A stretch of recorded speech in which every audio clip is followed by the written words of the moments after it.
games of the first half of 2020. Quick disclaimer, just so you understand, these are games from the first half of 2020 which are releasing from January to the end of June 2020. We got a lot to look forward to. Obviously, we hope all of these games turn out really well. Let's get into it. Starting off at number 15 is Nioh 2. Out of all of the Souls-like games, Nioh is perhaps one of the better ones. And they're back with a game that is actually a prequel to the original. And instead of having a set protagonist, you'll be making your own character this time around, which is, for me, a mix of both exciting and maybe a little disappointing. I like having a fully defined main character, but I also like making characters. So we'll see how that's handled. I don't think it's going to be a hindrance to the game. The first is amazing, and building on that core is going to be, at least in my opinion, probably pretty great. Nioh 2 is coming to PlayStation 4 March 13th. At number 14 is Dreams, the game creation system that Sony is putting out on the PlayStation 4, although I have to imagine it will also be part of the PlayStation 5 strategy on account. This is really kind of an amazing thing. From just an art perspective, there's a pretty amazing amount of stuff that's possible in this. You can use the move controllers to sculpt, you make game logic.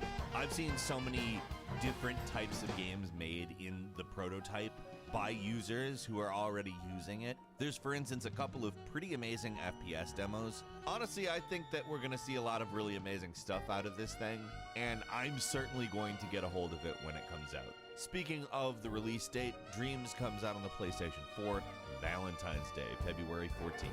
And at 13 is Animal Crossing New Horizons. So I'm really excited for a new Animal Crossing game, and I think there are people who are a lot more excited than myself even. Animal Crossing is kind of a beloved life sim franchise that has a charm to it you're not going to find in a lot of other games. However, I am really concerned about one thing in this game, and it's called Nook Mile, the new in-game currency. Up until this point, the Nintendo Switch has not really been much a haven for microtransactions. That little thing right there has me a bit worried. Do I think that's going to make the game itself bad? Probably not. As far as stuff that's come to this game that is new, the crafting system from Pocket Camp is present and probably will make the game more interesting. In truth, I'm excited, but I'm also like, Nook Miles, man. Animal Crossing New Horizons is coming to Nintendo Switch on March 20th. And number 12 is Persona 5 Royal, which if you like Persona 5, you probably will also like Persona 5 Royal on account it's a re-release with more content. They've added a new Phantom Thief, meaning a new playable character, and more importantly, it adds an entire new semester of gameplay, which for anybody who is a fan of Persona 5, or just Persona in general, is great. I mean, that's something that we would all want. Persona 5's battle system is just a joy to use. So for me, having the game again, with a ton more features like the ability to build your own kind of little personal palace place, I think it seems like a lot of fun to go through this game. I love Persona 5. Persona 5 Royal is coming March 31st to the PlayStation 4. And unfortunately, nothing else. That's the one gripe I have. And number 11 is Marvel's Avengers, a game that, if you've watched footage of, actually looks like it could turn out pretty well. Although it could also be a little samey with a lot of other games. I think in some cases it's taken a lot of cues from Spider-Man PS4, which is a good thing, to be clear. And its fight system looks genuinely enjoyable. Gameplay gives you a lot of different choices as you're fighting, but there's also a lot of QTE events I've noticed. For me, this is one of those games that looks really cool and potentially amazing, but I'm gonna have to play it first on account some of the things remind me of other things that haven't been amazing. If it does actually kind of build on the template that Spider-Man PS4 has, that it does feel like it tries to do in a lot of areas, specifically combat. What I've watched of combat looks fun and kinetic, and like when you're Natasha Romanoff / Black Widow, for instance, you can switch between guns, clubs. She's got a lot of different actual moves. It looks enjoyable. I really want to play it first, though. I have a worry that the QTE to actual gameplay ratio isn't great, particularly for what is apparently an action game, but we'll see. Regardless, I am actually still excited for the game, which is saying a lot, to be frank.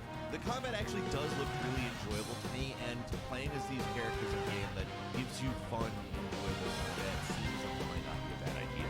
Marvel's Avengers is hitting PlayStation 4, Xbox One, PC, and Stadia on May 15th. At number 10 is Dragon Ball Z Kakarot, which is an open-world JRPG retelling of the Dragon Ball Z story. I'm super excited for this game. In all honesty, the more I read about it, the more I think that it's going to be great. Obviously, the Bandai Namco published Dragon Ball games have really nailed the look of the game, so that's kind of not up in the air for me. What I've been most interested in is learning about the various RPG aspects of the game. And we've learned a fair amount about the skill tree recently, and it's pretty detailed. We also learned this is a pretty long game. It's a 35, 40-hour game to beat 80 to 100 to 100% it. And frankly, I'm stoked. Like, this is kind of almost everybody's fantasy Dragon Ball Z game. If you would have told me this was going to exist at some point in the 1990s, I would have been like, how is that even possible? Dragon Ball Z Kakarot is coming to PS4 and Xbox One January 17th. And number 9 is Wasteland 3. If you can recall, Wasteland, the original game, subtitled Adventure in Post-Nuclear America, was published back in 1987. It served as inspiration for Fallout. In some ways, Fallout was considered to be a spiritual successor, way back before it was standard to be talking about spiritual successors. And a sequel to it, Wasteland 2, came out back in 2014. Wasteland 3 has been crowdfunded. It's very much a Fallout-looking game to me. And by Fallout, I mean top-down isometric, however done with 3D and very pretty looking. If you love the first two Fallout games, this is basically what those sprung forth from.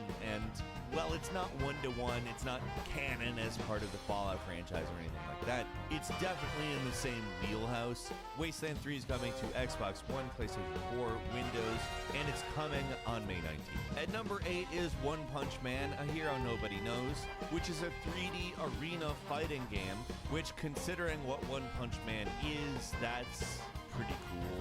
The fighting takes place with two teams of 3. It's kind of interesting because One Punch Man, if you know anything about it, the main character can't be defeated except for by himself. Otherwise, he's invincible. So if you select him as part of your team, he's actually quite late to the fight, which means the team will be smaller and at a disadvantage until he shows up, when they will be at an advantage. Now, if both teams have one, it's obviously an even fight. Honestly, it's kind of a cool asynchronous way of making the game interesting, and I'm looking forward to seeing how it plays out. One Punch Man, a hero nobody knows, is coming to PlayStation 4 and Xbox One February 28th. At number 7 is Hoary and the Will of the Wisps, a continuation, obviously, of Hoary and the Black Forest, a phenomenal platforming game. I realize this isn't something to be particularly excited about, but I am particularly excited about it. They've added auto-saving to this game, and I'm just like, yes, thank you. They've also implemented some ideas from other games like Hollow Knight, dropping the upgrade system for a shard system that, for all intents and purposes, is the charm system from Hollow Knight. This game looks like it's going to be scaled up. The adventure is centered around the world beyond the forest, which implies it's bigger. I'm excited for this. I'm always excited for Metroidvanias that are vaguely competent looking, but we already know that the first was amazing, so I'm there pretty much automatically. Hoary and the Will of the Wisps is coming to Xbox One and Windows on March 11th. At number 6 is the Final Fantasy VII Remake. This is the big one, folks. For JRPG nerds the world across, this is an action RPG that aims to retell the story with what seems like more detail to me. There are a couple of different battle systems in place. Both sound fairly interesting to me. One is more of a straightforward action battle system. One kind of slows it down to create slightly more of a turn-based experience. They're basically modes you can switch between. I didn't get my hands on the demo that leaked. I'm more interested in playing it, though, before I say which is better or if either of them work. Honestly, I'm just super excited for this, and when it comes out, expect me to talk about it forever. Final Fantasy VII Remake is coming exclusive to the PlayStation 4 for a year on March 3rd. At number 5 is Doom Eternal, what is frankly an amazing reboot to the Doom franchise in Doom 2016, is obviously deserving of a sequel. It's getting it this year. We're stoked. It's not that far away. It seems like they're taking a similar approach to the original Doom and Doom 2 in that they're creating the same game but much bigger. It is canonically set sometime after the 2016 reboot. Honestly, there's 3 words that I have to say that totally sum up my opinion on this game. Grappling, hook, shotgun. Frankly, it's id Software's to screw up at this point. I'm sure this is going to be great. It's coming to PC, PS4, Stadia, and Xbox One on March 20th. At number 4 is HalfLife Alyx. This is a game I don't think anyone expected at any point. It's not Half-Life 3, but it is another full-fledged Half-Life first-person shooter, and perhaps the most serious first-person shooter that we've seen on VR yet. It's for that reason I'm actually pretty excited to see where this goes. In a lot of respects, if they actually nail the FPS on VR in the scale of a full-blown game like Half-Life Alyx, that's, I think, kind of where VR becomes a real thing. And also, of course, it is a prequel to Half-Life 2, so we learn what exactly was going on with Alyx prior to that. And while that's definitely not the vital Half-Life 3 continuation of the story we've all been craving, it is something I am interested in and want to know about. So, yeah, I'm not like mad that it's not Half-Life 3. Half-Life Alyx is coming to VR headsets in March. We don't have an exact date, but March.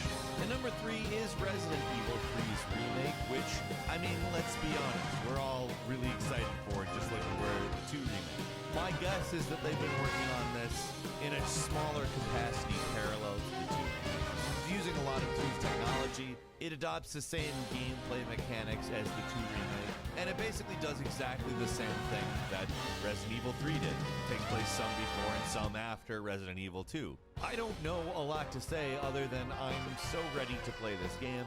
Resident Evil 3 is great. In fact, my favorite Resident Evils are the first 3. And these remakes, updating, streamlining, and modernizing elements in a tasteful and really well thought out way, it's a no-brainer. Of course I'm there. Resident Evil 3's remake will be hitting on PlayStation 4, Windows, and Xbox One April 3rd. Number 2 is, of course, Cyberpunk 2077. This game is going to be one of the biggest open-world RPGs of the year and possibly one of the bigger FPS games of the year as well. Let's be serious about this. It looks gorgeous. We've seen so much about this game looking just totally amazing. And Jake has even had the opportunity to play it some. He's given some positive impressions of it too. To say I'm hyped about this game is maybe a bit of an understatement. It's a game I've wanted since they alluded to it in The Witcher 3. Oh, and they better deliver on that crossover. Just gonna say that. It's CD Projekt Red. I'm not worried about the game being good. I do have other small worries about it regarding the story and how it's handled, considering a big company is making a Cyberpunk game, and Cyberpunk is basically about how big companies are bad. But we'll see. If anybody is going to buck norms, it's going to be CD Projekt Red, and I'm excited. Cyberpunk 2077 is hitting Windows, PlayStation 4, Stadia, and Xbox One on April 16th. And finally, at number 1, The Last of Us Part 2. This is a really big half year for gaming. Going through this list has got me really stoked. Last of Us was just a triumph in video game storytelling and gameplay. It's just such a cool game. It pulled so many ideas together into just this one cohesive, beautiful, sad, emotional, scary experience. The fact they're making a second one continuing the story is 100% exactly what I've wanted since I was done with this game. I'm just super excited to see where the world is at this point, where the characters are, how they're handling the apocalypse. It's just so excited to be dumped back into the Last of Us world. And it's only a few months before we do that. The Last of Us Part 2 is hitting on PlayStation 4 May 29th. Are you as excited for this half of the year as I am? There's so many big games coming out. Leave us a comment. Let us know what your most anticipated game is, what you're thinking about. And if you like this video, please click like. If you're not subscribed, now's a great time to do so. We upload brand new videos every day of the week. The best way to see them first is, of course, a subscription. So click subscribe and don't forget to click the notification bell. As always, we thank you very much for watching this video on Falcon. Follow me on Twitter at FalconHero. And we'll see you next time right here on Game. If you a bad bitch and you about that money, let me see you shake it and we gon' throw the honey. Drop it low, yep, in that ass back. Stop shooting, idiot. We're on the same team.